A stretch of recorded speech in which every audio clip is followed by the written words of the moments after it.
ঘটানোর দায়টা হলো রাষ্ট্রের, সরকারের। এখন সরকার এমন একটা অবস্থা, সরকারই ঘটায়, সরকার হলো বিচার চাচ্ছে। তো এটা হলো আমরা দেখছি, আমরা জানলাম বিষয়টা। আরেকটা বিষয় এটাও দেখলাম যে গণ অভ্যুত্থান হয়ে গেছে, কিন্তু আইন শৃঙ্খলা রক্ষাকারী বাহিনী গণ অভ্যুত্থানের শক্তির উপর একটা আক্রোশ দেখা যাচ্ছে, ক্ষোভ দেখা যাচ্ছে। তো আপনারা যদি ভাই হিসেবে আমাদের পাশে থাকেন রাষ্ট্র গঠনে, তাহলে আমরা রাজনৈতিক নেতৃবৃন্দ, রাজনৈতিক কর্মীরা ভাই হিসেবে দেখব।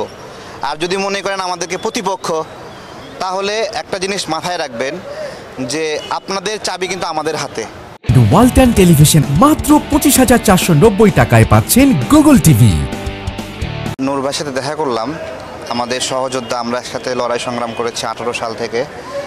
তো মনে হচ্ছে একদিনে অর্ধেক হয়ে গেছেন অসুস্থ অবস্থায়। আমাদের একটা প্রশ্ন হলো, গতকালকে এই ঘটনা ঘটার সময়ে বাংলাদেশে একটা পুলিশ কন্ট্রোল রুম আছে, স্বরাষ্ট্র মন্ত্রণালয়ের একটা নিয়ন্ত্রণ সেল আছে।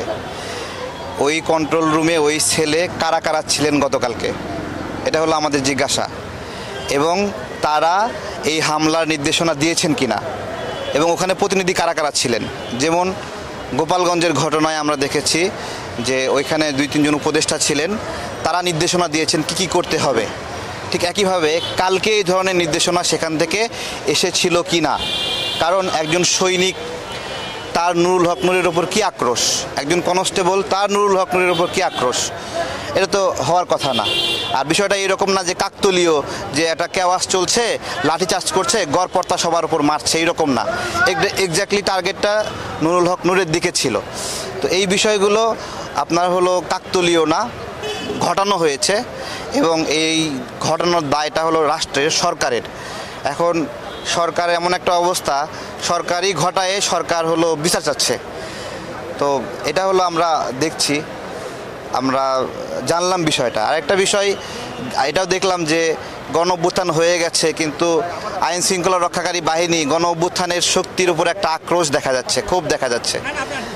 তো আপনারা যদি ভাই হিসেবে আমাদের পাশে থাকেন রাষ্ট্র গঠনে, তাহলে আমরা রাজনৈতিক নেতৃবৃন্দ, রাজনৈতিক কর্মীরা ভাই হিসেবে দেখব। আর যদি মনে করেন আমাদেরকে প্রতিপক্ষ, তাহলে একটা জিনিস মাথায় রাখবেন যে আপনাদের চাবি কিন্তু আমাদের হাতে। হ্যাঁ, আমাদের হাতে, যে আমরা কীভাবে পুলিশ সংস্কার করব, আইন শৃঙ্খলা রক্ষা বাহিনী সংস্কার করব। সো এমন কিছু কঠিন আমাদেরকে করতে বাধ্য করেন না যেটা সম্পর্কটা খারাপ হয়।